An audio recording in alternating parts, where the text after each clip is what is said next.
pleasure of introducing our next speaker, and I apologize if I Mr. Gevorg Gharibyan is a mental health advocate, speaker, and researcher. He is a UK licensed chartered psychologist, an American Psychological Association associate, and a British Psychological Society Psychotherapy Section Committee member. Gevorg is the Queen Mary University of London postgraduate trainee in mental health, modern psychological therapies. He's a co-founder of the Millennial Psychologist mental health portal that provides mental health support internationally. Finally, Gevorg is the ambassador and one of the founding members of Mental Health Awareness Initiative, a non-governmental organization based in Yerevan, Armenia. Perfect, thank you. It's my pleasure to be here. So I'm going to be talking about the role of mental health awareness in mental health promotion and prevention, and tie it somewhat to Armenian context. Now, why somewhat? Because unfortunately, lots of the institutions that are present in the US or in the UK or some of the Western European countries are non-existent in Armenia. So it's quite challenging to talk about healthcare prevention, mental health care prevention, when you don't have proper institutions functioning there. However, it's going to start a bit general, and then I promise it's going to get to Armenian context for those of you who are very interested to Armenia. Even in the US, it started actually, about 100 years ago, and it was pretty general. It wasn't anything very specific. It was just to talk about what is it to be in a psychiatric unit. Because just like in Armenia now, 100 years ago in the US, and I'm going to keep referring to the US because the US is a leading country when it comes to the mental health problem. Good. So, in its infancy, mental health awareness campaigns, they primarily focus on education about what is it to live in hospital, to have a mental health condition or diagnosis. Back then, well, condition is the word that we use in our organization, but lots of people choose to do is say disorder or illness. I'm personally against of that, because I think it's more about condition and understanding each other. However, the thing is that 100 years ago, it started like these. However, just because people had the chance to see what is the life like in psychiatric units and our inpatient care, they began advocating for change and to see what's going to happen. And because of that, and then 60s happened, so we got the transition in the US from inpatient care to outpatient care. And these, together with tons of awareness, advocacy, pushing for policy making, brought to something what we call biopsychosocial model, which is a model of health that talks about biological factors, psychological factors, and social factors. It's pretty normal in so-called, quote-unquote, developed countries. It's non-existent in Armenia, unfortunately. So, so that's why in Armenia, when we talk about mental health, we jump from one school of thought to another school of thought, instead of trying to understand the complex nature of mental health conditions, and just to be more aware of that it's not simply ego or unfinished gestalt, but it might be a combination of biological factors, preconditions, social factors, socioeconomic status, and obviously individual psychological factors. And then, it's not moving. Is it? Did it move? Yes. Yes. Okay. And then our organization comes up, which is called Mental Health Awareness Initiative. It's called Mental Health Awareness Initiative because when we started in 2021, for the first year and a half, more or less, like for the first 16 months, we worked as an initiative because we needed time to figure out, do we want to be foundation or NGO? Because you don't get to choose between anything else in Armenia, either a foundation or an NGO. And the major thing for us and around the globe is actually the importance of mental health literacy. This is, I think, something that Catherine was talking about. This is something that Danny was talking about. And when I was hearing them talking about like what their respective organizations are doing, the struggles in the US, it felt quite similar, but then also it felt a bit more institutional. And then I was thinking, it's like that because when it comes to mental health awareness, it's never-ending story in a good way. In the US or in the UK, where I'm coming from this time, even though I'm Armenian from Armenia, we talk about access to the healthcare, we talk about equal representation, which is great. In case of Republic of Armenia, we don't talk about that. Well, we try to talk, but we don't talk about that because we should have the healthcare. We should have mental health conditions not to be stigmatized. It is right now, unfortunately. There are lots of people in Armenians in the audience, and if I use the word "gi," you most probably know that word, have heard that word. This means mentally sick. And unfortunately, this language is very popular within the Armenian society. Well, somebody is, nuts, basically, saying somebody is nuts. And when you think about that, literacy is not only about what are the trends, it's also important to know the trends, but the literacy is about to know the language that we use when we talk about our feelings, our emotions. Instead of saying somebody's Yerevan in Armenian, I'm sorry for those who don't understand Armenian. Somebody is Yerevan, which means like sick. We say somebody has a mental health condition or peculiarity at least, which is more or less more neutral in Armenian than say Yerevan or Yerevan, which is sickness and illness or being ill. So, yeah, mental health literacy is very important, and I'm going to say why, because it's not only me saying this, there are tons of research saying this. So if we move forward, this is one of the latest one that I found. So, mental health awareness is important, and literacy is important, because it's not somebody else is going to have a mental health challenge. There are many people in this room, but I can't calculate, I'm really bad at math. If you go put one more person here, and there's going to be 4 of us, one of us is going to have a mental health challenge, or is already having a mental health challenge at this moment, statistically. These are the statistics. Because 2017 data suggests that almost 800 million people struggle with mental health challenges, specifically depression, anxiety, and substance use abuse being the highest one. But then 2019 data says already that it's actually almost 1 billion people. So 1 billion, if you think out of, 7 billion, if we do the whole, that's a pretty big number in it. That's quite big number. But wait, I've got some more shocking news for you. So, in a word, internationally, it says more or less around 1 in every 8, 1 in every 10 person has a mental health challenge or is going to have a mental health challenge at some point in their lifetime. I think these numbers are a bit different in the US, because US has a specific number and it actually can be quite higher, but I have the global one, I'm sorry. So, but it's very much different for Armenia, for people in Armenia.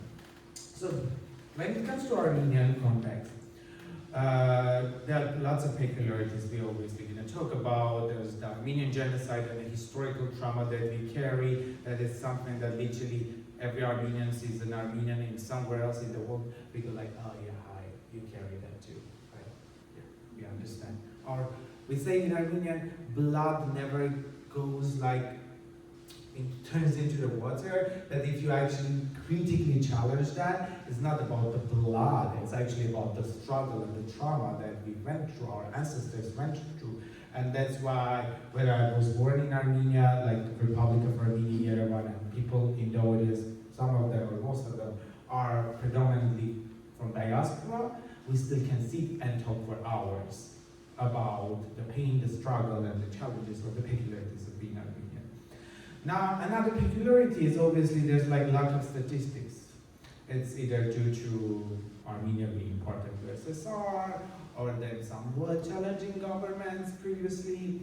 But this is the only one of the only recent internationally accurate publications that provides an potential estimate that somewhere around as low as 10.7%, and people 10.7% is the more or less the number internationally, but up to 38%, which is actually imagined as 3 billion people if we do the extrapolation, which would be like population in Armenia, have serious mental health conditions. Yet, when it comes to those conditions and access to the help, it's quite complicated. Why?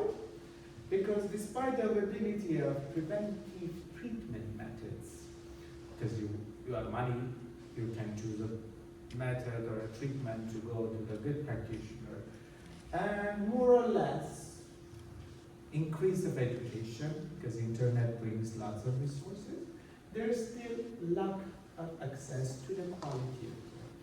First, because there's no professional organization that covers the standards of the professional care. I myself, I'm licensed and registered in the UK. And yeah, it might sound very post-colonialistic impressive, but then I became licensed in the UK because there is no licensing organization in Armenia. And I really wanted to be a licensed professional. So there's no quality of care or lack of access to the quality of care, as well as stigma, both external stigma, but also stigma within the mental health institutions, because we can see there's like discrimination, and lots of reports of human rights violations. And this is a really challenging situation to be in, because this is Martin's neuropsychological boarding house. It's the leading one or the biggest one in Armenia. And you can see this is an information there like that. Most of the Armenian healthcare is within the inpatient healthcare. So even though we say that outpatient clinics have become increasingly more common, we are not talking about rehabilitation centers. Let me explain. I co-founded Millennial Psychologist, which is a mental health portal. So we provide services, for example, globally, but also locally in Armenia, right? We provide psychological support, that is therapy and counseling. We do not provide assessment or psychiatric medication, because by Armenian law, we are not allowed to do that. That's completely perfect. By Armenian law, only psychiatrists are allowed to do the diagnosis. Sometimes neurologists do that too, I don't understand why the people. So those people work only in inpatient care, or predominantly inpatient care. And then inpatient care slowly turns, well, first of all, it's not efficient. If it was efficient, then people wouldn't move away from that globally, everywhere. But then, if you kind of forget that it is, efficient or not, and just think what is happening there, when somebody who has let's say, schizophrenia is pushed into that institution, is locked down there, and is going to spend most of their life there, because you are mentally sick, you can't be part of society, you can't be functional, you can't be this, you can't be that, and also family is ashamed of that, because for Armenians, shame is a very big factor to consider in our livelihood. So what ends up happening is that there are reports of violations of human rights. There are, circulations of patients by staff members. Right now in Armenia, if I'm not mistaken, last time I checked, there are a couple of cases in the courts. And there have been a couple of cases in a human rights court in Hague, because Armenia is part of somehow part of the European Union. So cases of human rights violations in hospitals. Yet those hospitals still continue to deny it. And then,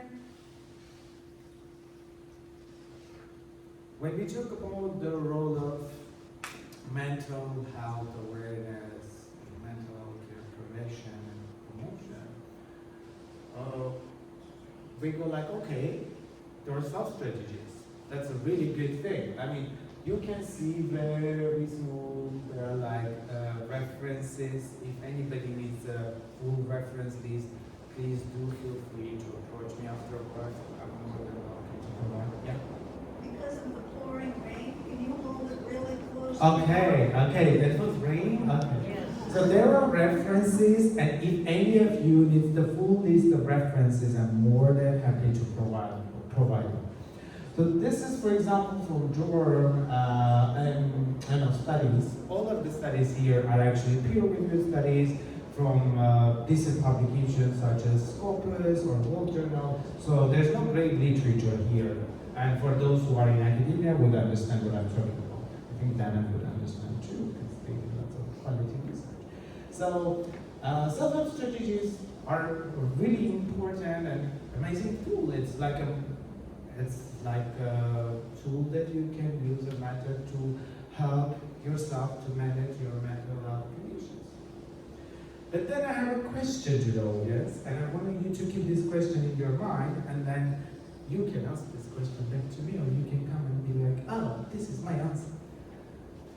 How do you manage your mental health as Armenian specifically, whilst carrying the burden of Armenian genocide, at least?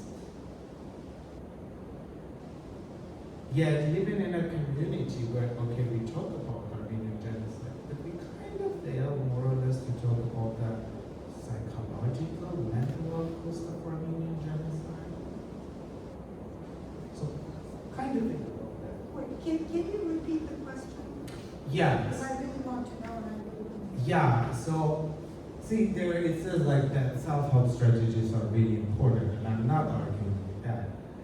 But then I ask this question, how do you manage your mental health whilst carrying the burden of historical trauma of Armenian genocide, historical trauma, that's a term, or intergenerational trauma, of Armenian genocide,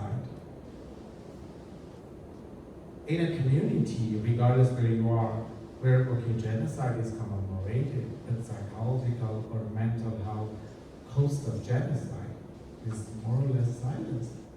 I personally never heard my mother explaining to me what it means to be a survival of genocide descenders.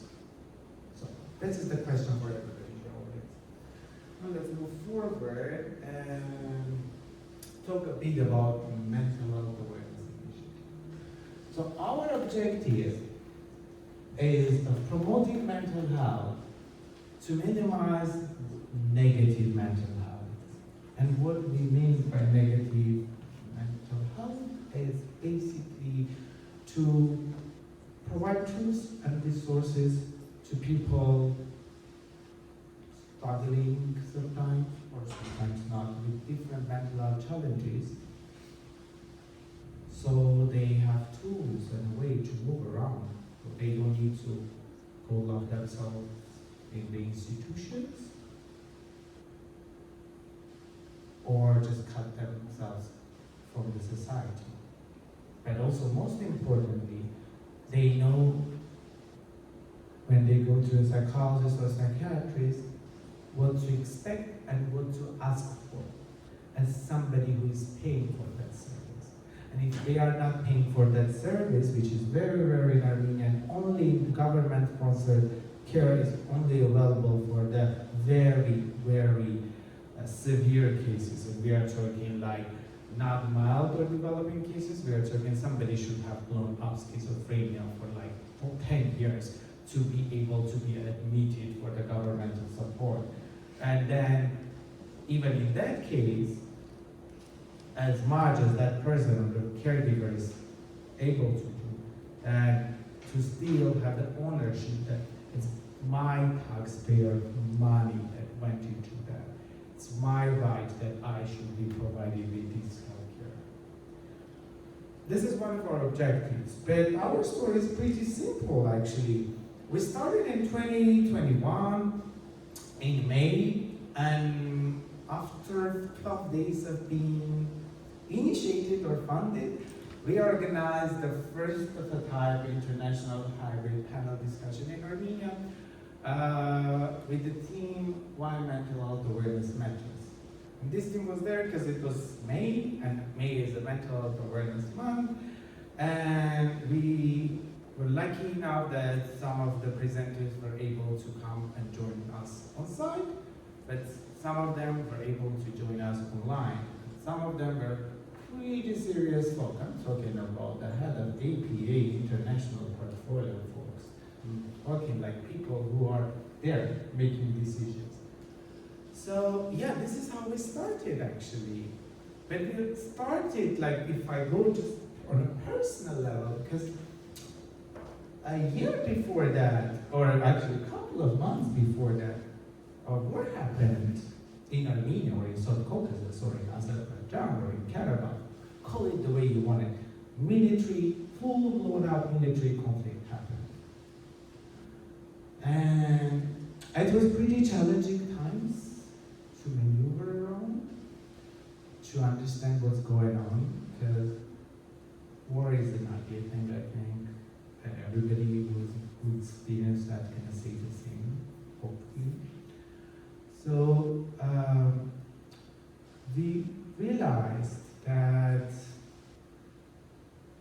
if we want to see a positive change in our society, regardless in which context, but if we want to see potentially healthy society, when I say healthy, I'm talking mentally healthy, okay? I'm talking society that is aware of their needs.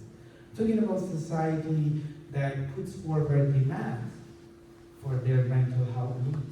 And I'm talking about society that is not trauma-bounded.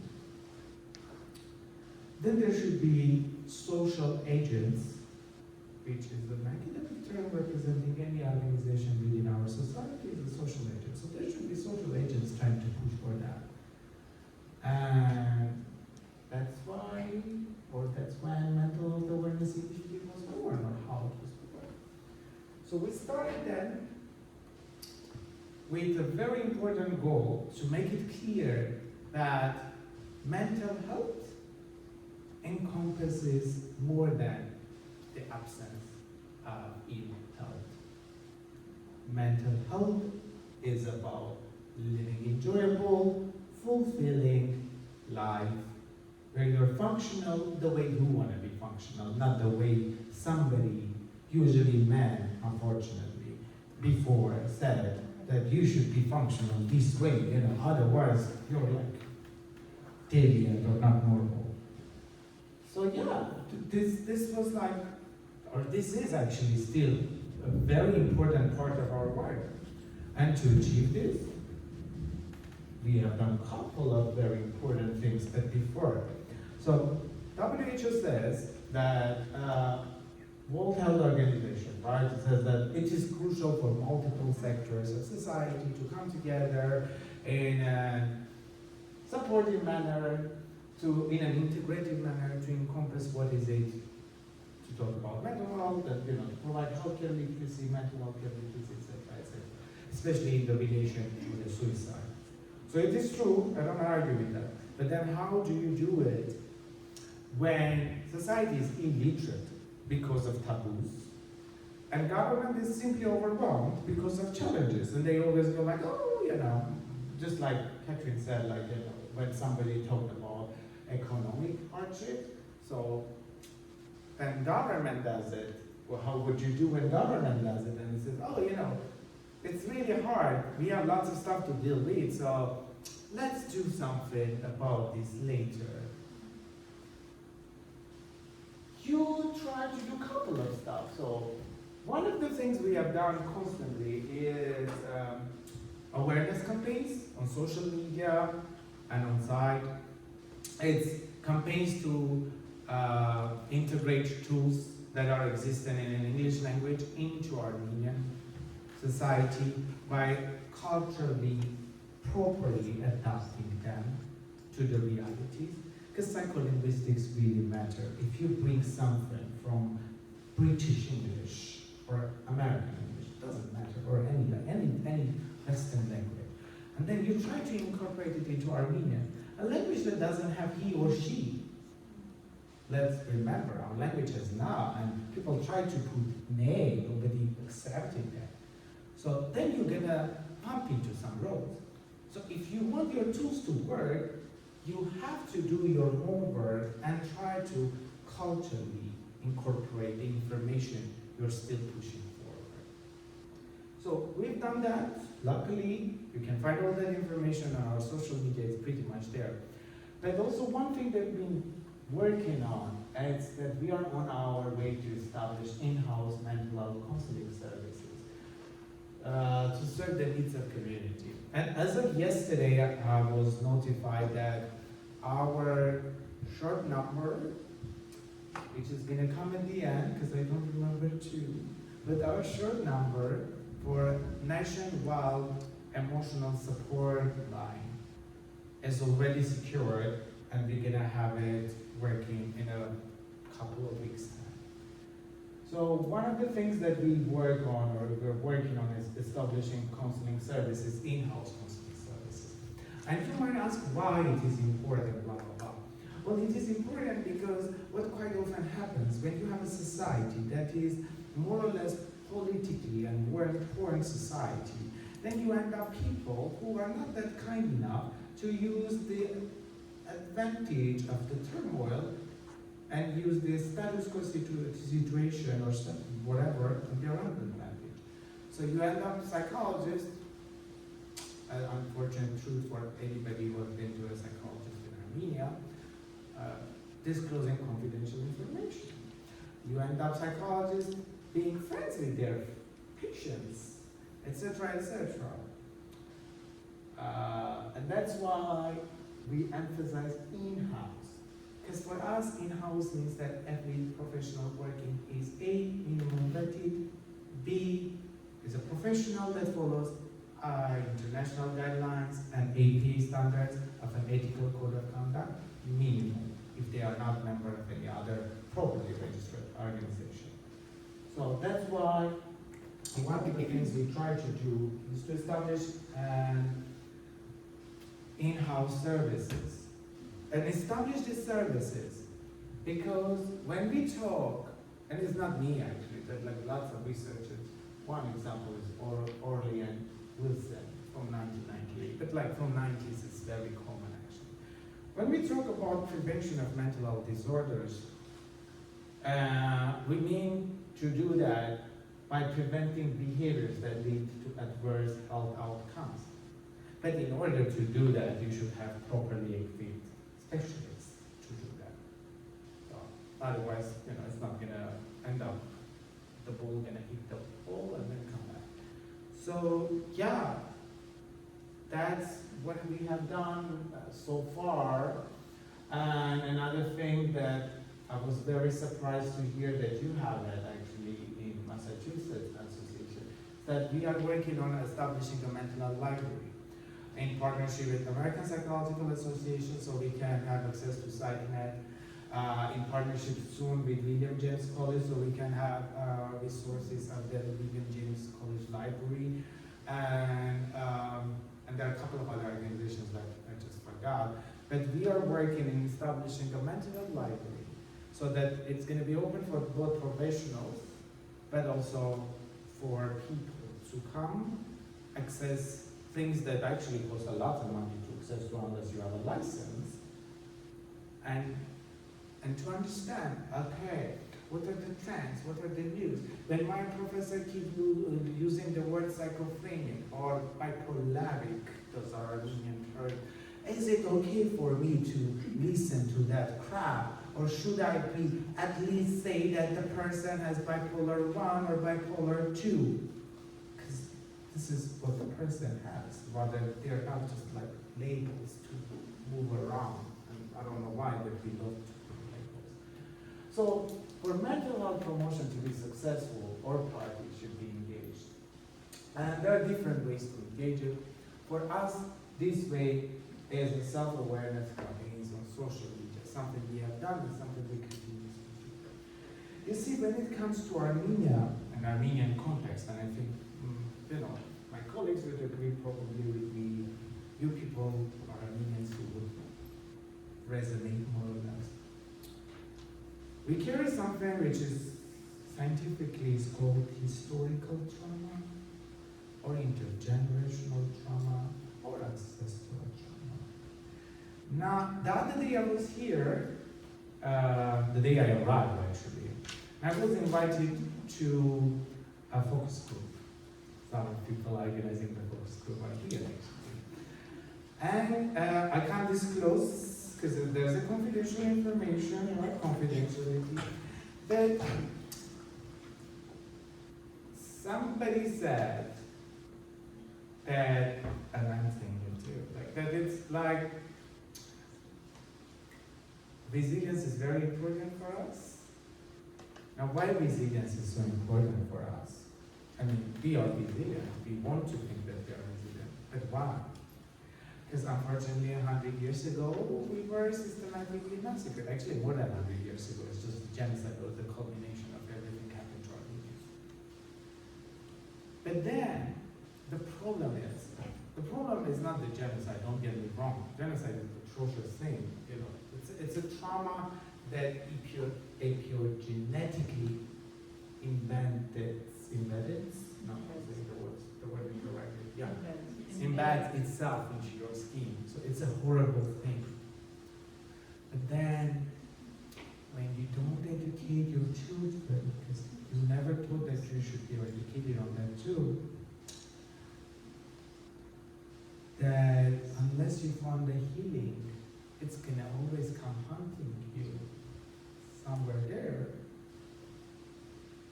It's really, really difficult to talk about mental health or taking care of your mental health or doing a awareness campaign. Because you see, let's forget about Armenian genocide for a second. Let's talk about somebody who was a victim of a rape. We would say that the person should go to a therapy and mental health psychosocial support. I would most probably say that the person should be supported, etc., etc.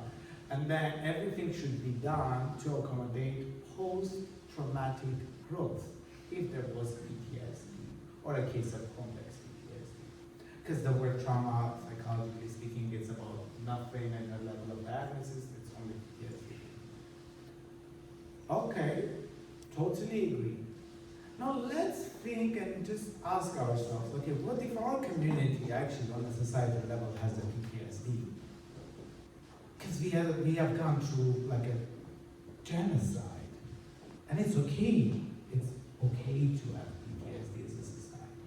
What is not okay, it's completely ignoring that and acting as if nothing had ever happened to us. Trying to find who we are, what we want, while kind of not asking ourselves, what is the need behind all of this questioning, what we really want. We want to be witnessed, every community in Armenians as well, just like a minority community has a basic need to be witnessed, need for belonging and nurture. So, but the thing is, I don't know how many of you have been to Armenia. This sounds so easy to say it in English, because the words are there, everybody done their work, homework, so I'm just using somebody's words, but it's so difficult to do in Armenian, because the terms you use, or you have to come, either you have to come up with terms, because they are non-existent in our language, or things you talk about, people have zero idea. Because it doesn't go out of academia. And I would even question, as somebody who had an education in Armenian education system, I would even question whether we study about that in academia or not. As a psychology student in Armenia, we had the talks on genocide, but we never talked about historical trauma. But I feel Laura is trying to tell me that I'm short on time, so I'm just gonna move forward to the last two slides. So our mission as an organization is to promote mental health awareness, mental health well-being, and mental health care accessibility by providing advanced knowledge, communicating the critical role of mental health, fostering supportive environment, and eliminating stigma. So this is what our organization does. This is what Mental Health Awareness Initiative does. And in order to achieve this, we partner with different organizations, different individuals. We partner with amazing people, speakers, who are leading experts in their field, like Mona, like Catherine, to achieve that. And this is our new baby, 8642. This is going to be the Armenian short number for emotional support lifeline that hopefully is not going to be like from this hour to that hour, but going to be 24/7. And it's going to be professionally trained professionals providing services at least to the level earned according to the standards of WHO. So that's all. Thank you so much.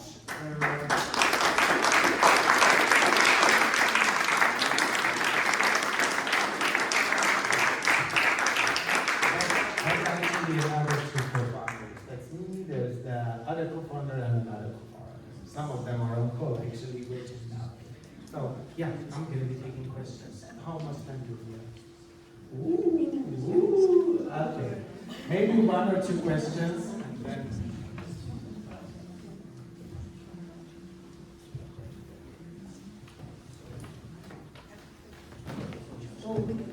We also have some delicious food from Anushala, award-winning Anushala. And we can continue out in the foyer of this beautiful space. I thank Judy Sadian and the team of Nasser for this opportunity to open this gorgeous space for us.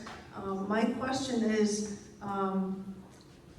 in terms of how minority communities can support each other, and just very, very practical for the people who came out tonight to listen to this. This is a really, Lily and Dr. Vuki gave a wonderful talk March 16th at William James College to kick this off for the greater Boston community. And we really appreciate your coming together on an evening in June before July 4th weekend to do this for what we're very grateful for, not just the Armenian community, but our friends and our neighbors. So can you all give a little bit of how can minority communities actually help each other in this space? Can I start it off? Mine I feel is very simple. Just talk to each other. I feel that it's like we look at each other and we're like, keep this distance, but how are you, right? How are things? And so I think just crossing cultures and being curious about individuals, right? Even within Armenia, there are differences. I know I'm from Vietnam, I came in 1975 versus someone that comes out. I cannot say that I know their experience. I think we just have to break down these walls and fear of not knowing the person and just start asking about their history, who they are. Because we will see that we have a lot more similarities than differences, true? And so I think that's just basic, just having a conversation and being curious. Should we go next? Yeah. I think the most important thing, I totally agree with what you just said, okay? I'm just gonna add one more thing. Remember that no matter how difficult it is, your pain is not inherently yours only. That's the thing that is very very common for any minority community, and minority is more of an English, British English academic term. In here, I know you use the word marginalized. So, for representative of any marginalized community feels that their pain is inherently the most difficult one and the most painful one. I was once in a space when I was sharing about Armenian genocide. I wasn't alone, I was with some other Armenians. It was a therapeutic group. And then there was this guy, he was from Mali. So he stood up and thanked me, and then he said, you know, many black folks think that our pain is only inherently yours. But man, oh man, you had a shit chew. And I just smiled, because yeah, it's true. And Catherine earlier was talking about races towards Asian community, right? So the thing is that it's really easy to fall into that trap that, oh no, that bad things are happening only to me, somebody has it easier. But it's important to remember that that trap that you end up in, it's actually a trap that feeds the system that puts these discriminations in place. So, yes, that's I think on that note, really, no, I mean, that was quite profound. thank you. I would let it rest with you, the two of you. Thank you. Thank you.